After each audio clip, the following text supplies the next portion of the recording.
We start with Lyndon Dykes. How long did you have the conversations with him, and when did he make the decision that he'd like to be included in your squad? No, I spoke to Lyndon a long time ago now, before the potential fixtures in March of this year, and we discussed a lot of things. Lyndon was very honest. He had obviously had a chance to go and play for Australia as well. We had a good chat, a good honest chat. He gave me his thoughts, I gave him my thoughts on what would be best for him, and thankfully he's named in the squad. Did he have any reservations about it? Obviously, I think his sister's a Commonwealth Games gold medalist. No, for Australia. How much pressure was he getting from the other side, do you think? I would imagine he would be getting the same conversation from Graham Arnold as he was getting from me. I didn't put any pressure on him. I wasn't pushing. I think it was very important for Lyndon to make the decision that he wanted to make. Obviously, we can give him little ideas and we can say what it's going to be like if he comes into the Scotland camp. And I'm just glad that he's come down on our side. And he's obviously had a big move as well in the last week or so. What do you think that's going to do for him as a player? Well, I think if you look at Lyndon, he's always stepped up in his career. You know, he did well. He went into Queen of the South as quite a young man and worked well there. Caught a lot of attention. I think Livingston stole a march on everybody. To be honest, they got him signed up in the January. Did really well to get him, and he stepped up again. And people will be looking at him to step up again now that he's gone into the English Championship. I think it's a good move from a good club. I think Mark Warburton is a good coach for him. Should help him to develop, and I think the lad himself has got a really good attitude, and he wants to get better and better, and hopefully he continues to make the progress and steps up to international level as well. This is the first squad that you've been able to select Kieran Tierney, who obviously played very well when football resumed back in the summer. Have you spoken to him, and how excited is he about joining up finally? Yeah, I also met Kieran in March before the games were cancelled. Obviously, we had a good conversation, chat. Very honest at that time, Kieran was still recovering from his injuries, but was starting to get through the other side. He hasn't had he didn't have the best of starts at Arsenal injury-wise. But he did okay when he got in the team, broke in the team, made a lot of people sit up and take notice that he's a good player, but we knew that anyway. I think everyone who's watched Kieran develop over the years at Celtic knew that he would handle the step up to the English Premier League, and that's what he's done. And then obviously I contacted him again a few weeks ago just to congratulate him on winning the FA Cup, even though it was against my old club, which I wasn't very happy about. And also told him that he's really lucky that he's won an FA Cup medal in his first season. It took me 10 years down there to win an FA Cup. So now he's in a good place, and it'll be great to have him in the squad. And you know, we've always talked about how he and Andy fit into the team together, but that's a great problem, I guess, for you to have in some Absolutely. You want as many good players as you can in your squad, and certainly Kieran will make the squad better. There's a couple of players who I know you would have liked to pick who aren't in the squad. Can you talk about Ryan Fraser first of all? Obviously he's not got a club, so presumably that was a decision that was pretty straightforward. What have you said to him?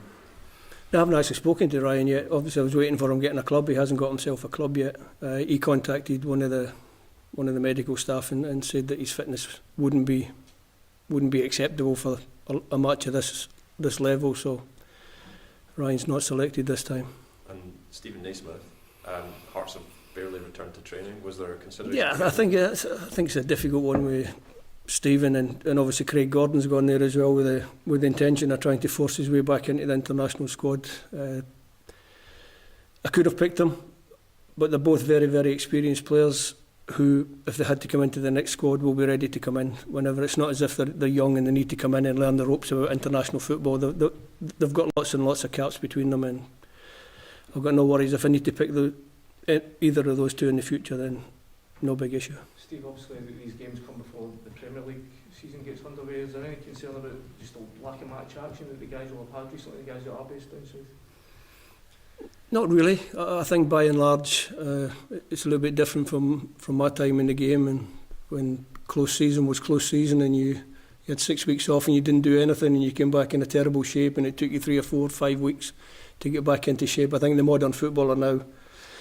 pretty much looks after themselves. I spoke to Andy Robertson yesterday, and Andy said he had 16 days off, 17 days off, and just rested. And I think that's the case for most of the English players, and they're probably only having 3 weeks maximum, and then they're back in training. So I don't think their fitness will be too much an issue. And Robbie, before he first got up for him, what was he making his progress so far? Yeah, I think he's gone out wherever he's gone. I think from a young age he's been out at some of the lower clubs. The first took my notice really when he was at Morton. I thought he did well there. Obviously stepped up to Livingston last year, had a good second half of the season. He's gone back to Livingston again this year. Look, I've got some really good options in goal. I've got David Marshall, who's been the number one for me. John McLaughlin's gone to Rangers and got himself in the team there. A few clean sheets and good performances. Not having watched the games, not having an awful lot to do in the games, but showing good concentration and good awareness. Craig Gordon I've touched on if I needed Craig, and he's back in the Hearts team and playing week in, week out as he can play, then there's another option. But at some stage you have to look towards the future a little bit. And obviously Ross is one of our younger goalkeepers. Liam Kelly wasn't in the QPR team at the end of last season. Craig McGilvery lost his place in the Portsmouth team, so it just seemed like an ideal time to bring young Robbie in and have a look at him. Steve, obviously it's a little bit odd that we're talking about a competition when the Nations League when the last season hasn't yet finished yet, but in terms of that maybe being a real benefit to you, with the playoff being so important coming after a couple of games, I guess you'll welcome that, will you? I think it was just common sense really that you wouldn't go into a game in the magnitude of the playoffs for the Euro 2020s as your first international back after such a difficult period with no games and a lot of uncertainty. So I think the fact that we've got 2 games to get back on, hopefully back onto winning ways. Don't forget we're 3 games undefeated. We finished the last campaign reasonably well, and I think it's important for us to try and keep that momentum. So these games are really important. Can I take you back to Lyndon Dykes? Can you maybe just put a bit more meat to the bones in terms of what specifically you hope he'll bring to this squad? I hope we bring his talent, his enthusiasm, his ability to bring other players into the game, and he's got an eye for a goal as well. So I think he can. The way I've set up the team to play before, I think if he plays a lone striker, Lyndon's he's a good worker up there. He occupies the central defenders, and hopefully that would bring in to play the attacking midfield players that we've got in the team. Presumably you're keen to get him in a Scotland jersey as soon as, so that he can't change his mind. Are you 100% confident that he is here? I don't think it's a case of trying to rush someone into to cap them so as they can't do anything else. It's about doing the right thing. You come into the squad, you'll work with the squad. I have to say we're talking quite a lot about Lyndon Dykes here. We're overlooking a little bit Ollie McBurney, who had a fantastic season, first season in the English Premier League with Sheffield United, who had a great season, and Ollie was a big player for them. I watched a lot of his games and he did very, very well. He hasn't quite hit that level yet with the national team, but sometimes it takes a little bit longer just to find your level with the national team. So yeah, it's great to have Lyndon on board, but let's not forget the other players that we've got there as well. Do you think Ollie is maybe a bit underrated? He seems to get a bit of stick up here sometimes. I don't really read about the sticker that players are getting. I look at players, I judge them on my own eyes. I judge them on their merits. I look at what they did, and I thought he did well last season for Sheffield United. And if he can transfer that form into the international stage, then he'll be a big player for Scotland now and in the future as well. Because he's not an old player. How much are you personally looking forward to get back into football? Because I feel you've probably been away from it longer than most. It's been a long time since last November. It's been a long time. Listen, there's been lots of things going on and been very strange and uncertain times. So I'm not going to sit here and cry about having to sit out the game for a little while. It's been nice. It was nice when the English leagues got back up and running. I could watch games on television, keep an eye on the players. You start to get a little buzz. You want to get back on the training pitch, and obviously with the Scottish games starting as well, you just get. I could feel the September getting a little bit closer. This camp coming up, so looking forward to being back on the training pitch. Looking forward to being among a group of men again, rather than just one or two individuals. No disrespect to my wife, but it's maybe time to get back out and have a good couple of weeks with the lads and hopefully a few good results. What did you do to keep yourself occupied through that period, that layoff? Oh, I painted a lot of fencing, painted a lot of garden sheds, and I don't have that much grass. I've actually got quite a lot of artificial turf, but I managed to sweep that and keep it clean. And you just keep yourself busy, you know. There was a time, so at the start when you're not too sure whether the games are going to be on or off, where you're still working, you're still on. But listen, through the summer months, just switch off, spend a little bit of time. I managed, as we started coming out of lockdown, spending a little bit more time with my grandchildren, whose numbers went from 1 to 3 during the lockdown, which is fantastic. So we've had some good times, but now is back to work.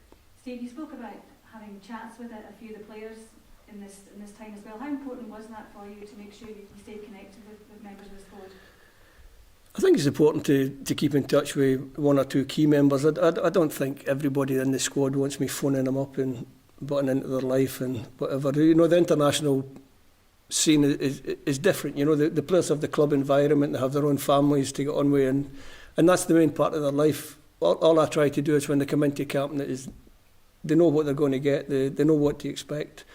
Hopefully they haven't forgotten the standards and the principles and how we expect them to behave around camp. And it's important to speak to one or two of them. Most of them will come into the camp, we'll see each other on Sunday night and we'll crack on from there. There has been some suggestions that some clubs might be reluctant to release players for international duty because of quarantine rules. I know it doesn't affect Scotland this time around, but is that a concern going forward? Well, no, it didn't affect us. It probably did a little bit. The two boys in America, Morgan and Johnny Russell, we could have brought them over, but with the quarantine issues, it would have been a little bit unfair on the players and the clubs to do it. That's not to say that I won't do it next time. If I need the players in the squad, I will do it. You're always going to have the uncertainty. You don't know who's going to. Hopefully nobody will catch the virus next, but maybe someone will catch the virus and then that will affect something else, or maybe it'll be something else will come up in one of the other countries. Which you never know what's going to happen now. It's a very unpredictable time. We have to be ready to adapt. We're lucky that in camp we'll have Dr. John McLean, who's been involved in the process right from the start. Goalkeeper's right. Graham Jones has been working ever so hard in recent weeks to make sure that when we go into camp, it's going to be as safe and secure as you can make it in these times. Is there any part of you at all that is worried about the travelling aspect at all? No, I wouldn't say worried. I don't think. I think you have to get to the stage where you have to rely on yourself. I think everyone just has to rely on themselves to be as safe and secure as possible. You know, it's not something that goes around in your mind. You're going to have to travel. We'll travel on a private charter. I mean, listen, I flew up here for this press conference, and the airports are very, very different. They're very quiet, very secure. You don't feel as though you're under threat or anything. They're so quiet. It's actually quite scary to see. I think the SFA had originally targeted this Israel game to try and get a limited number of fans back in Hampden. We know that's not going to happen now. Is there a tinge of disappointment maybe that it's going to be back in front of an empty Hampden? It's going to be different. The good thing is that all the players will be used to it. It'll be a different event for me because it'll be the first time that I've taken charge of a team behind closed doors, if you like, for such important games. But I'm sure I'll adapt. I'm sure I'll get on with it, and it would be great to have the fans there. Obviously, everyone knows what I think or what we think of the Tartan Army. They're a great following. If we could get some in for October, it would be great. But listen, we'll be guided by government, UEFA, all the officials. They're doing the best they can in difficult times to make the right decisions. Last couple of questions, please. Good? Good. Thanks. Oh, good. Thanks very much. Cheers. Best of luck. Thank you.